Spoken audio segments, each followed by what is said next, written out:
Hello. Sanchita, আমি রে, দেবমিতা। হ্যাঁ রে, বল। উফ, সত্যি আমি তো জাস্ট বিশ্বাসই করতে পারছি না। দেবমিতা তুই, মানে তুই সেই মিতা।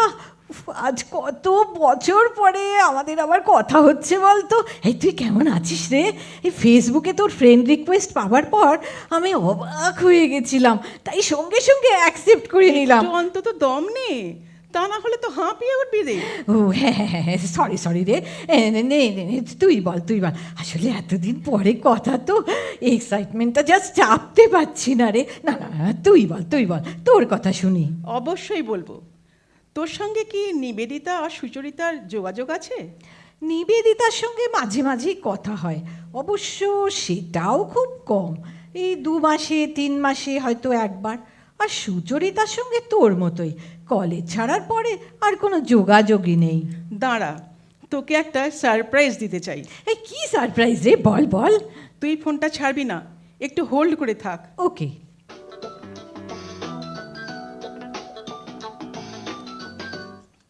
Hello hello.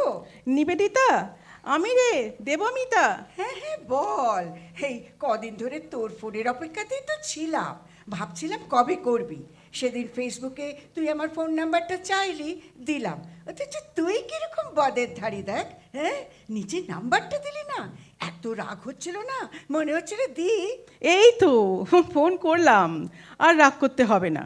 শোন, আমি তোকে একটু হোল্ডে রাখবো, একটা সারপ্রাইজ দেবো। কি সেটা? Wait and listen.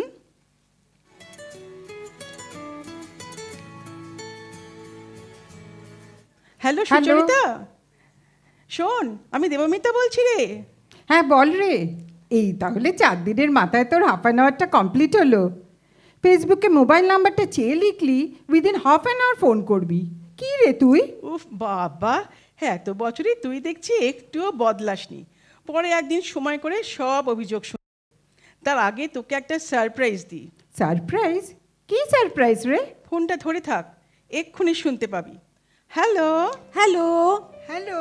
হ্যাঁ হ্যালো। সঞ্চিতা, শুনতে পাচ্ছিস? হ্যাঁ পাচ্ছি। নিবেদিতা, তুই শুনতে পাচ্ছিস? হ্যাঁ পাচ্ছি তো, কিন্তু সঙ্গে কে আছে রে? সঞ্চিতা? শুধু সঞ্চিতা নয়, সুচরিতাও আছে। আমি, তুই, সঞ্চিতা, সুচরিতা, 4জনেই আছি একসঙ্গে কনফারেন্সে। Wow, what a great surprise! এটা না তুই দারুণ করেছিস। হ্যাঁ সত্যি, এটা একটা দারুণ সারপ্রাইজ। আমি তো বিশ্বাসই করতে পারছি না, আমরা সবাই মিলে একসঙ্গে কথা বলছি। কতদিন বাদে তোদের গলা শুনছি রে। তোরা সবাই কেমন আছিস? আর থ্যাংক ইউ দেবমিতা তোকে এই অসাধারণ সারপ্রাইজটা দেওয়ার জন্য। You are most welcome. তবে তোদের সকলের গলা শুনতে পেয়ে আমারও না খুব ভালো লাগছে। আর ভালো লাগবে জানি বলেই তো তোদের সবাইয়ের সঙ্গে যোগাযোগ করলাম। এই কি করে খুঁজে পেলি রে আমাদের? আমরা তো পাইনি। তোরা তোরা খোঁজার চেষ্টাই করিসনি, তাই পাসনি। দেখ, কলকাতা শহরের মধ্যেই আমরা 4জন থাকি, একটু চেষ্টা করলেই খুঁজে পাওয়া যেত। তাছাড়া এখন ফেসবুকের দৌলতে খুঁজে পাওয়া তো অনেক সহজ হয়ে গেছে, তাই না? এটা তুই ঠিক বলেছিস, আমরা কেউই সেভাবে খোঁজার চেষ্টা করিনি। সেই যে প্রত্যেকের সঙ্গে ডিটাচড হয়েছিলাম, যে যার নিজের জগৎ তৈরি করে নিলাম, তারপর সেই জগতের গণ্ডির বাইরে আর বেরুলোমই না। আর আমি বলবো সেটা আমাদের প্রত্যেকেরই দোষ। আমাদের সকলের উচিত ছিল যোগাযোগ রাখার চেষ্টা করা, যখন আমরা সবাই এত ক্লোজ ফ্রেন্ড ছিলাম। এনিওয়ে, আমার মনে হয় যা হয়ে গেছে সেটা ভুলে গিয়ে আমরা আবার নতুন করে শুরু করি না। এক্স্যাক্টলি, আমারও সেটাই মনে হয়। তাহলে তাহলে চল আমরা দেখা করি খুব তাড়াতাড়ি। কোথায়? কবে? আমার বাড়িতে চলে আয়। এই শনিবার সন্ধেবেলা আমরা 4জনে মিলে পার্টি করব। পার্টি করবো মানে? আরে আমরা 4জনে মিলে খাওয়া দাওয়া করব, গল্পগুজব করব, ড্রিঙ্ক করব, মিউজিক চালিয়ে নাচবো। তোর বর থাকবে না? আর ছেলে মেয়ে? তাছাড়া বাড়িতে শ্বশুর শাশুড়ি বা অন্য কেউ? না, শ্বশুর শাশুড়ি তো আমাদের সঙ্গে থাকে না, আমরা আলাদা ফ্ল্যাটে থাকি। আমি আর বর, দুটি মাত্র প্রাণী। তুই ড্রিঙ্ক করিস? হ্যাঁ, না করার কি আছে রে? কেন, তোরা কেউ করিস না? আমি করি। I M A social drinker, তবে অবশ্যই মাত্রা রেখে। এক্স্যাক্টলি, সেটাই উচিত। আমার বরের আবার কোনো মাত্রা জ্ঞান থাকে না, বাড়িতেও যা বাইরেও তাই। কেন রে সুচরিতা, তুই বুঝি খাস না? খাই না বললে মিথ্যে বলা হবে, কিন্তু আমিও রেগুলার নই। তবে একটা কথা স্বীকার করছি অকপটে, খেতে কিন্তু বেশ লাগে। হ্যাঁ, বেশ জিনিস তো, ভালো লাগবে নাই বা কেন? বেশ, তবে এই কথাই থাক, সামনে শনিবার আমার বাড়িতে আমরা সবাই মিলে পার্টি করছি। Cocktail party with dance plus sleep over. তোর বাড়িতে কেন? আমি আগে বলেছি, তাই আমার বাড়িতে পার্টি হবে। তোরা আমার বাড়িতেও কিন্তু পার্টি করতে পারিস। এই শোন শোন, এবার থেকে প্রত্যেকের বাড়িতেই আমরা পার্টি করব। এই সপ্তাহে আমার বাড়িতে করতে বলছি, কারণ এই উইকেন্ডে আমার বর যাবে অফিস ট্যুরে বাইরে, আর আমার ছেলে তো ব্যাঙ্গালোরে থাকে, বাড়ি একেবারে ফাঁকা। পরের পার্টিটা তোর বাড়িতে।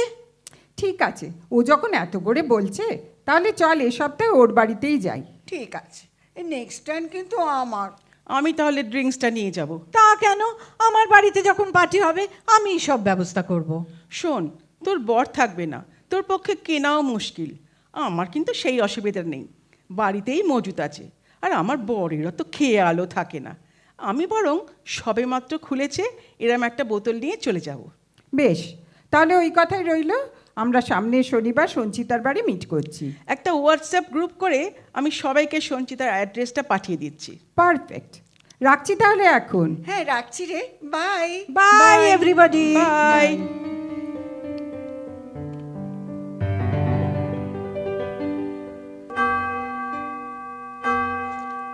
এই শোন, তোদেরকে একটা করে নাইট ড্রেস দিই, তোরা চেঞ্জ করে নে, ফ্রি ভাবে বস, রিল্যাক্স কর। চেঞ্জ করার কি দরকার, আমরা কমফোর্টেবল আছি। তার আগে তুই কি স্ন্যাক্সের ব্যবস্থা করেছিস সেটা নিয়ে আয়। আর মিতা, তোর যেটা আনার কথা ছিল এনেছিস? আমি কিন্তু বেশ পরিমাণ মতো চিপস আর কোল্ড ড্রিঙ্ক এনেছি। হ্যাঁ হ্যাঁ, এনেছি। এই তো প্রায় পুরো বোতলটাই আছে। Wow, seriously girl, thank you Mita, thank you. এই, তোর বর তো বেশ মালদার মনে হচ্ছে। তাহলে আর দেরি কেন, let's celebrate hour reunion. Debmita, ঢাল ঢাল, গ্লাসে ঢাল। হ্যাঁ হ্যাঁ, ঢাল ঢাল ঢাল ঢাল ঢাল। আজ আমরা সারা রাত এনজয় করব। এই নে, এই ধর ধর, সঞ্চিতা নে নে নে, সুচরিতা নে, ধর ধর। চিয়ার্স। সঞ্চিতা, মিউজিক চালা। Yeah, we will dance now. Cheers! এই চিপসের প্লেটটা একটু এদিকে বাড়া না রে। হ্যাঁ দিচ্ছি রে, দিচ্ছি। এই একটু স্যালাডটা পাস হ্যাঁ করবি? হ্যাঁ, দিচ্ছি দিচ্ছি, এখান থেকে দিচ্ছি। এই জলের বটলটা দে না রে। তুই অত জল মিশিস না, হুইস্কি তো দফা রফা করে দিলি। Cheers! Long live our friendship!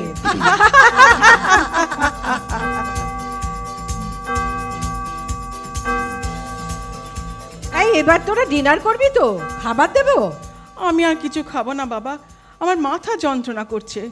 আমিও কিছু খাবো না, আমার গা গুলোচ্ছে, মনে হচ্ছে বমি হবে। তুই কি রে, হ্যাঁ? এত ভালো একটা জিনিসকে বমি করে দিচ্ছিস, আর খেয়েছিস বা কতটুকু, তাতে কাট। তুই চুপ কর, আমার বলে টেনশন হচ্ছে কাল সকালে বাড়ি গেলে কি হবে তাই ভেবে। একে তো বউ সারা রাত বাড়ি ফিরলো না, উপরন্তু যাও বা সকালে ফিরলো, তাও কিনা তার মুখে মদের গন্ধ। এই শোন, সকাল অবধি কোনো গন্ধ টন্ধ থাকবে না। তুই আর খাস না। কটা বাজে দেখেছিস? 11:30। সেই সন্ধ্যে থেকে খেয়ে যাচ্ছিস। তুই সবই তো কলিস সন্ধে, আর আবার ডান্স করবো বুঝলি? সঞ্চিতা, দেবমিতা, নে নে নে নে না, তোরাও একটা করে নে, চালা চালা, আবার মিউজিক চালা। না, এত রাতে আর মিউজিক চালাতে হবে না, ডান্সও করতে হবে না। তার চেয়ে চল আমরা একটা খেলা খেলি। কি খেলা রে? দেখ, আমরা তো সবাই কাছের বন্ধু ছিলাম, একের পর একে অপরের কাছে অকপট ছিলাম, কি তাই তো? জীবনে যদি মেজর ভুল বা অন্যায় করে থাকি, আর চল সেটা কনফেস করি। Oh, it will be a great game. আমরা তো সবাই নেশা করে আছি বল। আমরা কিন্তু সবাই সত্যি কথা বলবো, সত্যি কথা। I hope so. Then let's start the proceedings. কাকে দিয়ে শুরু হবে? হোস্টকে দিয়ে শুরু হোক। সঞ্চিতা, তুই শুরু কর। এ তো ভারী মুশকিল হলো, বেশ এম্বারাসিং ব্যাপার। আমাদের কাছে এবারে এম্বারেসিং কি রে? আমরা তো অনেকদিন ডিটাচড ছিলাম, কত কথাই তো বলা হয়নি। নে নে, শুরু কর শুরু কর। বেশ, বলছি। আমার জীবনে এমন একটা ঘটনা ঘটেছিল মানে ঘটনাটা আমিই ঘটিয়েছিলাম, যার জন্যে আমি কনফেস করতে পারি। আমি তখন ক্লাস 12-এ পড়ি, তখনও কলেজে ঢুকিনি। একদিন দুপুরবেলা, সেদিন কি একটা ছুটি ছিল, তাই বাড়িতেই ছিলাম, পড়ছিলাম। হঠাৎ জানলা দিয়ে দেখি আমাদের হাউজিং কমপ্লেক্সে একটা বড় লরি করে জিনিসপত্র নিয়ে, আর তার পেছনে একটা দামি গাড়ি করে কারা যেন এলো। বুঝলাম নিশ্চয়ই কেউ নতুন ফ্ল্যাট কিনে এসেছে। দেখলাম একটা ভীষণ সুন্দর দেখতে ছেলে বাইক নিয়ে সঙ্গে সঙ্গে এসেছে। পরে জানতে পারলাম ছেলেটা MCA পড়ে যাদবপুরে, বাবা মায়ের একমাত্র সন্তান, নাম অম্লান। অম্লান? অম্লান মানে তোর husband? Wow, love at first sight. কতকটা, তবে সেটা আমার তরফ থেকেই। কি করে বুঝলি? আরে ওর মধ্যে আমার প্রতি কোনো ফিলিংসই দেখতাম না, বরং কমপ্লেক্সের অন্য মেয়েগুলো যারা বেশ ন্যাকামি করে বলতো অম্লানদা অম্লানদা বলে ঢলে পড়তো, ও তাদের সঙ্গেই বেশি কথা বলতো। একদিন কি একটা কথায় কথায় অম্লানের মা আমার মাকে জানালেন ওনার ছেলের নাকি বিয়ে ঠিক করা আছে সেই ছোটবেলা থেকে, ওর বাবার বন্ধুর মেয়ের সঙ্গে। শুনে তো আমার মাথা থেকে পা অবধি চলে গেল। ভাবলাম যে করেই হোক মেয়েটাকে অম্লানের জীবন থেকে হটাতে হবে।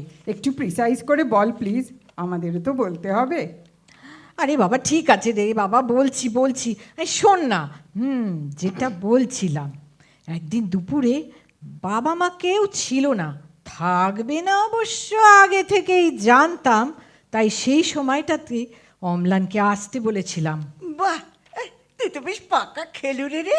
একেবারে ছুপারুস্তাম। চুপ কর, ওকে বলতে দে। বল রে। বেশ খোলামেলা পোশাকে ছিলাম সেদিন। অম্লানকে বাধ্য করেছিলাম আমার সঙ্গে সম্পর্ক করতে। শুরুতে একটু অস্বস্তি ছিল ওর, কিন্তু একটু পরে আর এঁটে উঠতে পারেনি আমার সঙ্গে, বাধ্য হয়েছিল সম্পর্ক করতে। এইভাবে বেশ কয়েকবার আমি ওকে বাধ্য করেছিলাম। এটাই কি তোর কনফেশন? হ্যাঁ হ্যাঁ, কিছুটা নিশ্চয়ই, তবে সম্পূর্ণ স্বীকারোক্তিটা একটু বেশি। তাহলে আসলটা কি? ক্রমশ আমি হয়ে উঠলাম অম্লানের কাছে নেশার মতো। আমাকে আর সিডিউস করতে হতো না, নিজেই ছুটে ছুটে আসতো আমার কাছে। এবার আমি শর্ত দিলাম, পেতে পারো আমাকে, কিন্তু ছেড়ে দিতে হবে তোমার ওই বাগদত্তাকে। ও কিছুতেই রাজি হয় না, বলল এটা ওদের ফ্যামিলি প্রেস্টিজের ব্যাপার। বুঝলাম এভাবে হবে না। একদিন খুব অন্তরঙ্গ মুহূর্তে ওকে বললাম, I am pregnant with your child. What? তুই কি সত্যিই প্রেগনেন্ট হয়ে গেছিলিস, নাকি ইচ্ছে করে ওকে ভয় দেখাবার জন্য? না না, আমি সত্যিই প্রেগনেন্ট হয়েছিলাম। সে কি রে, কি ক্যাবলা রে? হ্যাঁ, তোরা কোনো প্রোটেকশন নিসনি? তুই নিজেও তো নিতে পারতিস। নিতাম হয়তো, কিন্তু কোনোভাবে। তারপর কি করলি? কি আর, ওকে ব্ল্যাকমেল করতে লাগলাম। অম্লান বলল অ্যাবর্শন করতে। আমিও শর্ত দিলাম অ্যাবর্শন করব, কিন্তু ওই মেয়েটাকে তোমাকে ছেড়ে দিতে হবে আর আমাকে বিয়ে করতে হবে। ব্যাস, অম্লানকে পেয়ে গেলাম। 2 বছর চুটিয়ে প্রেম, আর পার্ট 1-এর পরে বিয়ে করে ফেললাম। এই তাহলে তোর স্বীকারোক্তি? হ্যাঁ, কিছুটা নিশ্চয়ই, তবে এটাই সব নয়। বাকিটা কি? বাকিটা সেই মেয়েটার কাছে, যে জানলো না তার দোষটা কি, অথচ সাজা হয়ে গেল। অম্লানের মুখে শুনেছিলাম পরে মেয়েটা নাকি হাতে শিরা কেটে সুইসাইড করতে গেছিল। নার্সিংহোমে ভর্তি করতে হয়, তবে বেঁচে যায়। তোর মহাভারত কি শেষ হলো, হ্যাঁ, নাকি আরো বাকি আছে? না, I am done. Thank you. Sucharita, তুই এবার বল, তবে যা বলবি প্লিজ ছোট করে। আমি আমি কেন? মিতা বলুক না। আমরা সবাই বলবো, এবার তুই বল। বেশ, তবে আমার এপিসোডটা খুবই ছোট। আমি তখন পিএইচডি করছিলাম রনিন স্যারের আন্ডারে, আরও অনেকেই করছিল। আমি সবেমাত্র ডেটা কালেক্ট করতে শুরু করেছিলাম। সেই সময় স্যারের হার্ট অ্যাটাক হয়। ডাক্তার একদম বেড রেস্ট করে দেন। আমি সপ্তাহে 2-3 দিন যেতাম স্যারকে দেখতে। আস্তে আস্তে স্যারের আর স্যারের পরিবারের খুব কাছের জন হয়ে গেলাম। বাহ, স্যারের কাছের জন্য হয়ে গেছিলিস? মানে আবার সেই লটঘটের গল্প? আরে না না, স্যারের সঙ্গে আমার কিছুই হয়নি। তবে স্যার আমাকে খুব ভালোবাসতেন আর বিশ্বাসও করতেন। একদিন বিশ্বাস করে আমাকে পড়ার ঘরের আলমারির চাবিটা দিয়ে একটা বই বার করে আনতে বললেন, আমারই কাজের জন্যই। বইটা বার করতে গিয়ে দেখি হাতে লেখা একটা থিসিস পেপারের ম্যানুস্ক্রিপ্ট। টাইটেলটা দেখেই বুঝলাম আমার টপিকের সঙ্গে 90% মিল আছে। বুঝতে পারলাম স্যারের শরীর খারাপের আগেই নিশ্চয়ই কেউ দিয়ে গেছিল চেক করার জন্য। বইটার সঙ্গে ম্যানুস্ক্রিপ্টটাও বার করে ব্যাগে পুরে নিলাম। চাবিটা স্যারের হাতে দিয়ে তাড়াতাড়ি বেরিয়ে এলাম স্যারের বাড়ি থেকে। তারপর? তারপর তারপর রেজিস্ট্রেশনের টাইটেলটা মডিফাই করিয়ে নীলাদ্রি স্যারকে গিয়ে বললাম, রনিন স্যার অসুস্থ, তাই আমি গাইড চেঞ্জ করতে চাইছি, আমার কাজ প্রায় শেষ। নীলাদ্রি স্যারও রাজি হয়ে গেলেন। আমিও গাইড চেঞ্জ করে থিসিস জমা দিয়ে দিলাম। তাহলে এটাই তোর কনফিউশন যে তুই চুরি করে ডক্টরেট করেছিলিস? হ্যাঁ, তবে কনফেশনটা শুধু স্যারের প্রতি নয়, সেই মেয়েটার কাছেও। কি যেন নাম ছিল মেয়েটার, ম্যানুস্ক্রিপ্টের প্রথম পাতায় লেখা ছিল, এখন ভুলে গেছি। শুনেছিলাম পরে রনিন স্যারের কাছে মেয়েটার থিসিস নাকি রিজেক্ট হয়ে ফিরে আসে। অন্যের থিসিস কপি করে জমা দেবার জন্য ও রেজিস্ট্রেশন ক্যান্সেল হয়ে যায়। সবার কাছে খুব বদনাম হয়ে যায় মেয়েটার। তাই আমার কনফেশন মেয়েটার কাছেও। এবার তুই বল মিতা। হুম, আমি শেষে বলবো। আমার কনফেশনটা খুব ছোট, তাই আগে তুই বল। আচ্ছা, হ্যাঁ, আমার কনফিউশন হচ্ছে আমার একটা এক্সট্রা ম্যারিটাল অ্যাফেয়ার আছে, সেটা আমার অফিসের বসের সঙ্গে। যদিও এই সম্পর্কের মধ্যে মনের কোনো ব্যাপার নেই, যেটা আছে পুরোটাই শরীর। অবশ্য বোকা বসটা ভাবে আমি ওকে খুব ভালোবাসি। আসলে একদিন হলো কি জানিস, ফাইলে কোনো একটা ভুল দেখে আমাকে কেবিনে ডেকে নিয়ে খুব ছাড় দেয়, তারপর কেবিন থেকে চলে যেতে বলে। কিন্তু আমি যাই না, মাথা নিচু করে দাঁড়িয়ে কাঁদতে থাকি। কাঁদতে কাঁদতে বলি, তোমাকে তোমাকে আমি এত ভালোবাসি, আর তুমি আমাকে এভাবে বললে। তুই বসকে তুমি বলতিস? না, বলতাম না, সেদিন বললাম প্রথম। আর কীরকম বোকা দেখ, তুই তুমি শুনেই কাঁদ। বিশ্বাস করে ফেললো। বুঝলাম এই ক্লার্কের চাকরি থেকে প্রমোশন পেতে হলে বসকে হাত করতেই হবে। কাঁদতেই লাগলাম। আমাকে ওভাবে কাঁদতে দেখে সান্ত্বনা দিতে চেয়ার ছেড়ে উঠে আমার কাছে আসতেই জড়িয়ে ধরলাম। একটু এম্বারাসড ফিল করছিল, কিছু একটা বলতে যাচ্ছিল, মুখটা বন্ধ করে দিলাম। কি দিয়ে মুখটা বন্ধ করলি? কেন? আমার ঠোঁট দিয়ে। সেই যে বন্ধ করলুম, আজ পর্যন্ত মুখ খুলতে পারিনি। আজ আমি ক্লার্ক থেকে বসের পিএ। অফিসের সবাই আমাকে সমীহ করে। বস যখনই বাইরে যায়, ট্যুরে আমাকে নিয়ে যায়। তোর কনফিউশন কি এটাই? হ্যাঁ, কারণ আমার হাজবেন্ড জানে না আমি ওকে ডিপ্রাইভ করেছি। আর আমার বস মাঝে মাঝে মদ খেয়ে বেশ সেন্টিমেন্টাল হয়ে যায়। তখন বলে ওর বউ নাকি ওকে খুব ভালোবাসে, ওর বউয়ের মতো মেয়ে নাকি হয় না। চিন্তা কর, আমাকে নিয়ে বাইরে গেছে ফুর্তি করবে বলে, আর সেখানে গিয়ে মদ গেলে বলবে ওর বউয়ের মতো মেয়ে নাকি হয় না। হ্যাঁ, বল বল, কীরকম মাথাটা গরম হয়ে যায়। তুই তখন কি করিস? কি আর করব, টেনে নিয়ে গিয়ে বিছানায় ফেলি, কারণ আমি জানি ওখানেই সব পুরুষই কাত। ওই অবস্থায় জিজ্ঞাসা করি, কে কে বেশি ভালোবাসে, আমি না তোমার বউ? কি বলো বলে? বলো। কি বলে? বস তখন বলে, তুমি আমাকে সবচেয়ে বেশি ভালোবাসো, বউ ফো মাই ফুট। তাহলে তোকে ভালোবাসে বল। ভালোবাসে? ভালোবাসে না ঘন্টা, বস বলে এক্সপ্লয়েট করে। তাছাড়া কি ওর ভালোবাসা চায় রে? তবে খারাপ লাগে জানিস, ওর বইয়ের কথা ভেবে মেয়েটা জানতেই পারল না ওর বর দিনের পর দিন আমার সঙ্গে ফুর্তি করে চলেছে। আমার বাড়ির সোফাতেই কত সন্ধে কাটিয়ে গেছে। তাই আমার কনফেশনটা কিছুটা ওর বইয়ের কাছেও। ব্যাস এই এবার তুই বল মিতা। আমার কনফেশনটা এক লাইনের, তাই সেটা বলার আগে ছোট্ট একটা ইন্ট্রোডাকশন দিই। হাসছিস যে, কি ব্যাপার? পাচ্ছে হাসি, হাসছি তাই। আমি ভেবেছিলাম নিবেদিতা আমায় জিজ্ঞেস করবে আমি ওকে ফেসবুকে পেলাম কি করে। আর জিজ্ঞাসা করে কি আছে? নিশ্চয়ই সার্চ করে। অবশ্যই সার্চ করে, কিন্তু হঠাৎ প্রথম তোর নামটাই বা সার্চ করেছিলাম কেন, তোর মনে হয়নি? না, সেটা অবশ্য মনে হয়নি। তা কেন বলতো? হঠাৎ একদিন ফেসবুকে দেখলাম তোর ছবি পিপল ইউ মে নোর লিস্টে। দেখে ভীষণ আনন্দ হলো। নিচে দেখলাম লেখা আছে ওয়ান মিউচুয়াল ফ্রেন্ড। একটু অবাক হলাম, ভীষণ আনন্দের সঙ্গে খুব আগ্রহ হলো দেখার কে আমাদের এই মিউচুয়াল ফ্রেন্ড। কি দেখলাম জানিস? কি দেখলি? দেখলাম তিনি আর কেউ নন, তোর অফিসের বস আর আমার হাজব্যান্ড শাগনিক রায়। শাগনিক? হ্যাঁ, মানে শাগনিক রায়?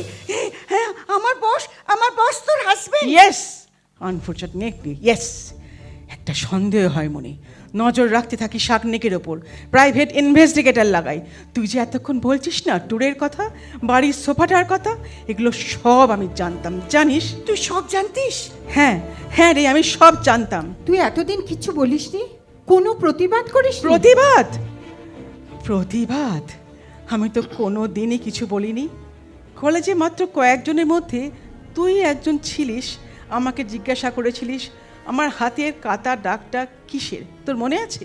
হ্যাঁ, তুই বলেছিলিস ছোটবেলায় বঁটিতে পড়ে গেছিস। না, বঁটিতে আমি পড়ে যাইনি, হাতের শিরাটা কেটে ফেলেছিলাম। যেদিন আমার হবু বর আমাকে বলেছিল ওর সঙ্গে কোনো সম্পর্ক নেই, আমি যেন ভবিষ্যতে ওকে কখনো ডিস্টার্ব না করি, ওর পক্ষে আমাকে বিয়ে করা সম্ভব নয়। চুপ করে শুধু শুনেছিলাম ওর কথাগুলো, শুধু নিঃশব্দে নিজেকে চেয়েছিলাম শেষ করে দিতে। আমার হবু বর ছিল অম্লান। অম্লান? অম্লান মানে আমার অম্লান? হ্যাঁ, তোর অম্লান। যে একদিন আমার অম্লান ছিল, আজ অবশ্যই তোর অম্লান। বিশ্বাস কর, আমি জানতাম না তুই মানে তুই। আমি কিন্তু জানতাম। তোর সঙ্গে যখন দেখা করতে আসতো অম্লান কলেজে, তখন দেখতাম দূর থেকে। তাই তোর এনগেজমেন্ট পার্টিতে বা বিয়েতে আমি যাইনি। তারপর তুই কি করলি? তারপর তুই আর নিবেদিতা কলেজ ছেড়ে দিলি, আমি আর সুচরিতা গেলাম ইউনিভার্সিটিতে। বেশ ছিলাম জানিস, সব ভুলে পড়াশোনা নিয়ে। ভেবেছিলাম খুব ভালো একটা একাডেমিক কেরিয়ার করব, সেই মতোই এগোচ্ছিলাম। এমফিল করার পর পিএইচডি করছিলাম স্যারের আন্ডারে। থিসিস প্রায় শেষও হয়ে গেছিল। স্যারকে দিয়ে এসেছিলাম চেক করার জন্য, কিন্তু স্যারের হার্ট অ্যাটাক হয়ে গেল। স্যার মানে রনেন মুখার্জি। তুইও রনিন স্যারের কাছে পিএইচডি করতিস? তা সুচরিতাও তো। জানি, সুচরিতাও জানতো সেটা। যাই হোক, স্যার সুস্থ হবার পরে পেপারটা যখন জমা দিলাম, সেটা রিজেক্ট হলো। রিপোর্টে জানানো হলো পেপারটা নাকি একটা অন্য পেপারের নকল। পুরো ইউনিভার্সিটিতে আমার বদনাম রটে গেল, আমি নাকি চুরি করে থিসিস জমা দিয়েছি। আমার রেজিস্ট্রেশন ক্যান্সেল হয়ে গেল। রনেন স্যারও খুব দুঃখ পেয়েছিলেন পুরো ঘটনাটাতে, কারণ একমাত্র উনিই জানতেন পেপারটা আমার করা। কিছুদিন পরে একদিন আমাকে ডেকে জানালেন থিসিসটা যার নামে জমা পড়েছিল তার নাম। কি নাম তার? সুচরিতা চৌধুরী। সুচরিতা? সুচরিতা চৌধুরী মানে আমাদের সুচরিতা? হ্যাঁ, তোরা নয় জানতিস না আমাকে, কিন্তু ও জানতো। টাইটেল পেজে আমার নামটাও নিশ্চয়ই দেখেছিল। তা সত্ত্বেও সরি মিতা, আমাকে ক্ষমা করিস প্লিজ। ক্ষমা? কাকে কাকে ক্ষমা করবো সুচরিতা? জীবনে যাকে ভালোবেসেছিলাম সে আমাকে ডিচ করলো, বিয়ে করলো আমারই বন্ধুকে।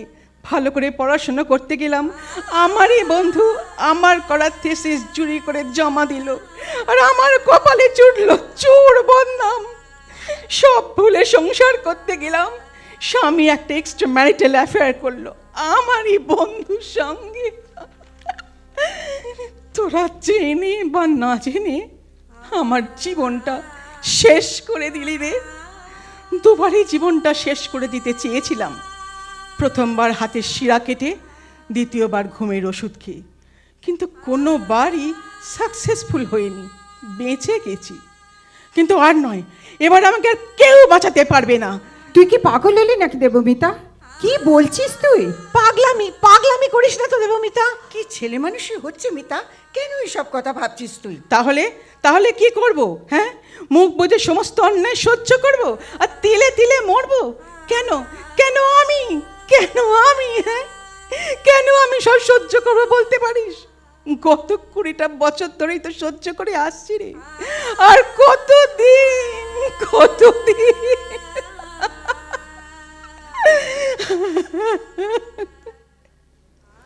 তোর কনফেশনটা বলবি বলেছিলি, এবার বল।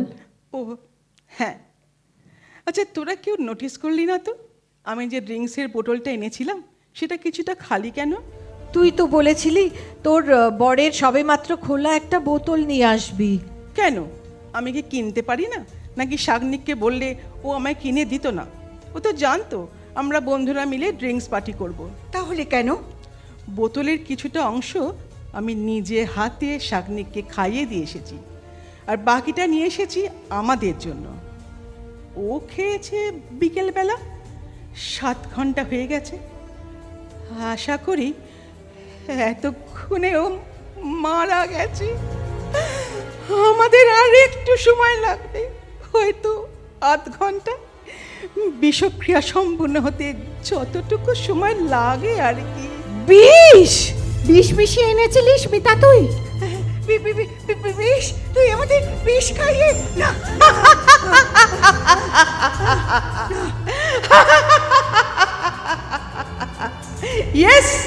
ইয়েস মাই ফ্রেন্ডস, ড্রিঙ্কসে আমি বিষ মিশিয়ে এনেছিলাম। ভেবেছিলাম আমি একাই মারা যাব, নিজেকে শেষ করে ফেলবো। পরে ভাবলাম না, আমি একা কেন, যারা আমার জীবনটাকে শেষ করে দিয়েছে সবাই একসঙ্গে মারা যাব। আর হ্যাঁ, আর 8 ঘন্টা মাই ফ্রেন্ডস, তারপর আমরা সবাই একসঙ্গে মারা যাব। And this is my confession.